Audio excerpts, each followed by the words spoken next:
अस्सलाम वालेकुम students. Lecture number 4 start करते हैं जी।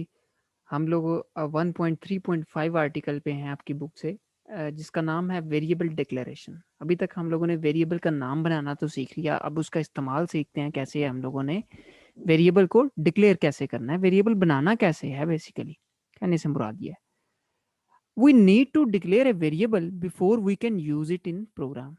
प्रोग्राम में वेरिएबल को यूज करने से पहले आप लोगों ने उसको डिक्लेयर करना है, बताना है कि this will be a variable that we will use in our program. ये वो वेरिएबल होगा जिसको हम लोग अपने प्रोग्राम में इस्तेमाल करेंगे। Declaring a variable includes specifying it's data type and giving it a valid name. Students, जब आप लोगों ने वेरिएबल को डिक्लेयर करना है ना, तो उसमें दो चीजों की जरूरत है। एक डेटा टाइप की जरूरत है स्टूडेंट्स, दूसरी जरूरत है आपको उसका नाम की। उसका नाम रखते वक्त नाम रखते हैं वो आपने 4 रूल्स पढ़े हैं, उन 4 रूल्स को ज़हन में रखें और नाम दे दें उसको। अच्छा, सिंटैक्स इज डेटा टाइप, यानी सिंटैक्स क्या है, पहले डेटा टाइप लिखें, स्पेस दें, वेरिएबल का नाम लिखें।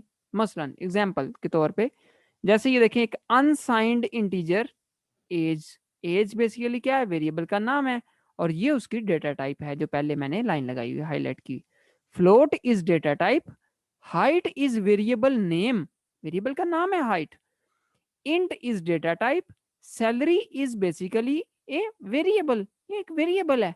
ऐसे ही करेक्टर, यहाँ पे CHR AR, ये एक डेटा टाइप है। और मैरिटल स्टेटस, ये एक जो है आपके पास वेरिएबल का नाम है। अनसाइंड, अच्छा एक तो तरीका ये होता है कि आप लोग इस तरीके से बनाएं, दूसरा तरीका एक और होता है कि आप एक ही दफा डेटा टाइप बताएं। ये देखें, एक ही दफा डेटा टाइप बताई, अनसाइंड इंट, डेटा टाइप बता दी। अब ये देखें, एक एज वेरिएबल का नाम लिख दिया, कॉमा लगाया, बेसिक सैलरी के नाम का वेरिएबल बना लिया, ग्रॉस सैलरी के नाम का। इसका मतलब ये हुआ एक लाइन के अंदर आप एक से ज्यादा वेरिएबल बना सकते हैं। डेटा टाइप बताएं और आगे कॉमा लगा, वेरिएबल जितने मर्जी बना लें, जस्ट उसमें कॉमा पुट करते जाएं, तो ये 3 वेरिएबल बनेंगे। इस लाइन का मतलब क्या है कि मेमोरी ब्लॉक के अंदर 3 बॉक्स बन जाएंगे, और उनके नाम जो है, जो आप लोगों ने कॉमास के पहले जो भी रखे हैं वो सारे के सारे उनके नाम रख दिए जाएंगे। जैसे एज जो है मिसाल के तौर पे, इसको मिल गया नाम, बेसिक सैलरी इसको मिल जाएगा, ग्रॉस सैलरी इसको नाम मिल जाएगा। और तीनों की डाटा टाइप आपके पास, इन तीनों की डाटा टाइप जो है वो कौन सी हो जाएगी जी, आपके पास अनसाइंड इंटीजर हो जाएगी। फिर हमारे पास एक और है कि इंटीजर टाइप के हमने 2 वेरिएबल बना लिए, एक पॉइंट स्कोर्ड और एक स्टेप्स। ये दो हम लोगों ने इंटीजर टाइप के बना लिए। तो एक ऐसे ये भी तरीका है, जब आप लोग बचाना चाहते हैं, टाइम बचाना चाहते हैं, एक ही दफा डेटा टाइप बताएं, आगे लिखते जाएं वेरिएबल्स, कॉमा लगाते जाएं बस। तो एक प्रोग्राम में एक से ज्यादा वेरिएबल बनाने की जरूरत पड़ सकती है आप लोगों को। तो ये तो हो गया वेरिएबल की डिक्लेरेशन, ऐसे डिक्लेयर करते हैं वेरिएबल को। ये प्रैक्टिस भी करेंगे इसकी, आगे मैं आपको इसका प्रैक्टिकल भी करके दिखाऊंगा, फिर ज्यादा अच्छे तरीके से समझ आने वाली है आपको। उसके बाद आता है अगेन उसके कुछ और मजीद चीजें हैं। Variable can not be declared unless we mention its data type. Data type mention लाजमी करनी है, नहीं तो ये डिक्लेयर नहीं होगा। After declaring a variable, its data type can not be changed. बड़ी अहम बात, एक दफा आपने अगर किसी को डिक्लेयर कर दिया है, तो उसकी प्रोग्राम के अंदर जाके उसके बाद कहीं पे भी आप उसकी डेटा टाइप को चेंज नहीं कर सकते, बल्कि आपको जहां पे डिक्लेयर किया है वहां पे चेंज करना है। एक दफा जो है अगर करना पड़ेगा तो वहां पे जाकर आप चेंज कर सकते हैं। ठीक है जी। तो डिक्लेयरिंग ए वेरिएबल, जो थर्ड लाइन है हमारे पास, declaring a variable specifies the type of variable. इससे हमें क्या पता चलता है, वेरिएबल की टाइप क्या है। उसके बाद रेंज ऑफ वैल्यूज, उसकी रेंज क्या है वैल्यूज की, जैसे हमने इंटीजर की रेंज पढ़ी है पीछे। और रेंज के जो अलावा उसकी उसके बाद उसकी स्पेस है, उसको मेमोरी में जगह कितनी मिलेगी। And the kind of operations that can be performed on it. आपको पता है इंटीजर के ऊपर मुख्तलिफ किस्म के ऑपरेशन परफॉर्म हो सकेंगे, करेक्टर के ऊपर और तरह के ऑपरेशन परफॉर्म होंगे। यहाँ पे देखें तो बड़ी ज़बरदस्त एग्जांपल आपके पास गिवन है। ये देखें, वाइड मेन, वही फंक्शन जो हम पहले से डिस्कस कर चुके हैं। उसकी बॉडी के अंदर 2 आप लोगों ने वेरिएबल डिक्लेयर किए हैं, एक का नाम ग्रेड है, दूसरे का नाम वैल्यू है, और पहले का नाम करेक्टर, सॉरी पहले की डाटा टाइप करेक्टर है, दूसरे की डाटा टाइप आपके पास इंटीजर है। और वो देखें आप लोगों ने इसको डिक्लेयर, ये डिक्लेरेशन है स्टूडेंट्स, यही तो डिक्लेरेशन है। ऐसे डिक्लेरेशन आपने करनी है मेन फंक्शन के अंदर, ठीक है जी। तो पहले आपने डिक्लेरेशन करनी है, फिर उसको आगे जाके हम यूज करेंगे, उसके अंदर वैल्यूज देंगे हम लोग। लें जी, तो ये तो बात हो गई हमारे पास डिक्लेरेशन की। आगे चलते हैं, हमारे पास अब अगला स्टेप है, वो है वेरिएबल की इनिशियलाइजेशन। इनिशियलाइजेशन से मुराद ये है कि आप लोगों ने उसको कोई ना कोई इनिशियल वैल्यू दे दी, उसको कोई ना कोई वैल्यू देना, फर्स्ट टाइम के लिए कोई ना कोई असाइन करना वैल्यू। अभी तक आपने देखा कि आपने ना ग्रेड की कोई वैल्यू दी थी और ना ही उसको कोई और वैल्यू आप लोगों ने दी थी।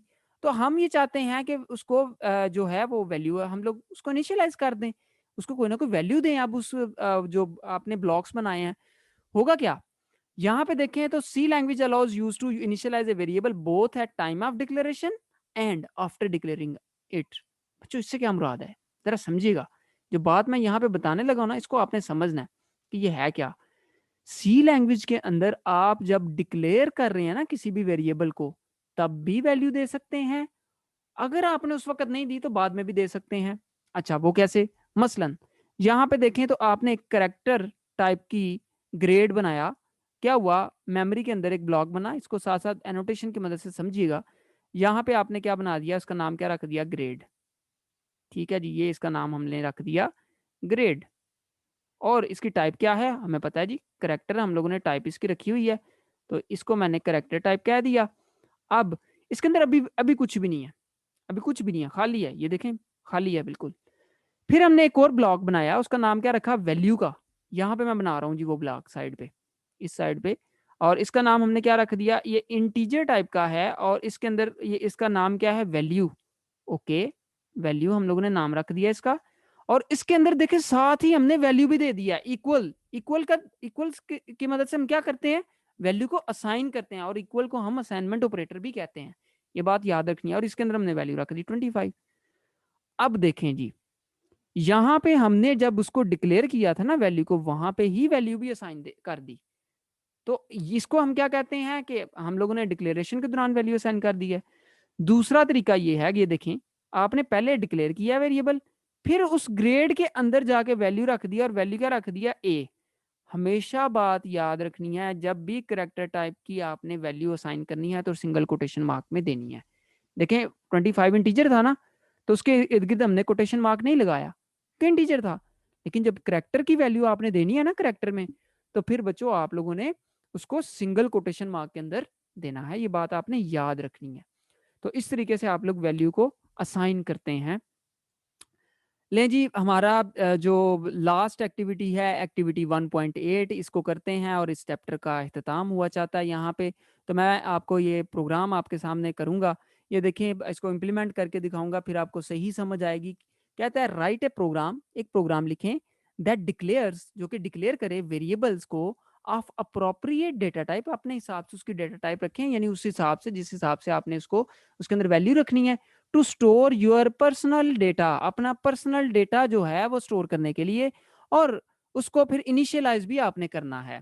अच्छा, इनिशियलाइज किस किस से करना है, आपने अपना नाम देना है, initial letter of your name, फिर initial letter of your gender, your age, फिर your marks in 8th class, और फिर योर हाइट। तो इन 5 चीजों के लिए आप लोगों ने एक प्रोग्राम बनाना है। चलें जी, चलते हैं अपने कंपाइलर की तरफ, वहां पे जाके हम लोग इसको करते हैं जी। जी स्टूडेंट्स, यहाँ पे आप देख रहे हैं इस वक्त मैं आ गया हूँ डेव सी प्लस प्लस पे, जिसके ऊपर मैं आप लोगों को ये इंस्टॉलेशन और ये सारी चीज़ें बताने वाला हूँ। और ये आप लोगों को पहले मैं डेव सी प्लस प्लस का थोड़ा इंट्रोडक्शन भी करवा चुका हूँ। ये बेसिकली आईडीई है, इंटीग्रेटेड डेवलपमेंट इन्वायरमेंट है, जिसके अंदर आप लोग प्रोग्राम्स वगैरह लिख सकते हैं। अब आपसे जो एक्टिविटी 1.8 है, उसमें ये कहा गया है कि आप लोग यहाँ पे वेरिएबल्स बनाएं और उसको वैल्यूज़ दें। अब वेरिएबल हमारे पास आता है जी, हमारे पास एक तो नाम का वेरिएबल है। आपको पता है नाम के पहला लेटर देना है ना, पहला लेटर, तो करेक्टर टाइप हम रखेंगे, करेक्टर नेम। ठीक है जी, नेम। और हम डिक्लेरेशन के दौरान ही वैल्यू दे देते हैं। मसलन मेरा नाम अतीक है, तो अतीक का मैं यहाँ पे ए जो है असाइन करता हूँ। यहाँ पे देखें मैंने सिंगल कोटेशन मार्क एंटर किया, और ए मैंने इसको असाइन कर दिया, लास्ट पे आपने स्टेटमेंट टर्मिनेटर लगा दिया। ठीक हो गया स्टूडेंट्स। फिर अगला जो उसने कहा है आपको, वो ये कहा है कि आप लोग जो है initial letter of your gender, जैसे अगर मेल है तो मेल का एम स्टोर करना है। तो अगेन मैं किससे, करेक्टर से करूंगा। करेक्टर, यहाँ पे मैं करता हूँ जेंडर, ठीक है, GEN लिख देता हूँ और इसके बाद अगेन मैं इसके अंदर क्या लिख देता हूँ आगे M। ठीक हो गया स्टूडेंट्स। ये देखें मैं वैल्यू डिक्लेयर भी कर रहा हूँ और वैल्यू भी इनिशियलाइज कर रहा हूँ। ठीक है, उसके बाद हमारे पास आ गया एज। तो यहाँ पे आपको पता है एज इंटीजर में हो सकती है, int age. Okay, age equals, और चलें इसको मैं दूसरे तरीके से इनिशियलाइज करता हूँ ताकि आपको पता चल जाए दोनों तरीकों से कैसे इनिशियलाइज हो सकती है। देखें मैंने पहले इंट एज लिखा, फिर मैं लिख देता हूँ एज इक्वल्स 24। ठीक हो गया स्टूडेंट्स। इस तरीके से आप लोग जो है वो दोनों तरीकों से आप इनिशियलाइज कर सकते हैं वैल्यू। फिर अगला मैं एक और वेरिएबल बनाता हूँ, कहता है your marks in 8th class. मैं इधर सिंपल इंट मार्क्स कर देता हूँ और मार्क्स, इवन मार्क्स के आगे हम 8 लिख लेते हैं और इसके अंदर मैं वैल्यू दे देता हूँ मिसाल के तौर पे आपके मार्क्स 400 प्लस थे या 400 थे, तो इसको इस तरीके से कर लेते हैं। फिर एंटर में प्रेस करता हूँ, देन हम कर देते हैं हाइट। हाइट अब आपको पता है पॉइंट में भी हो सकती है, तो मैं ऐसा करता हूँ फ्लोट टाइप का इसको रख लेता हूँ, फ्लोट HEIGHT हाइट इक्वल्स, यहाँ पे मैं कह लेता हूँ जी हाइट है जी 5.9। ठीक है स्टूडेंट्स, तो इस तरीके से ये देखें हम लोगों ने वेरिएबल्स बनाए और ये उनको कोई ना कोई वैल्यूज भी दी।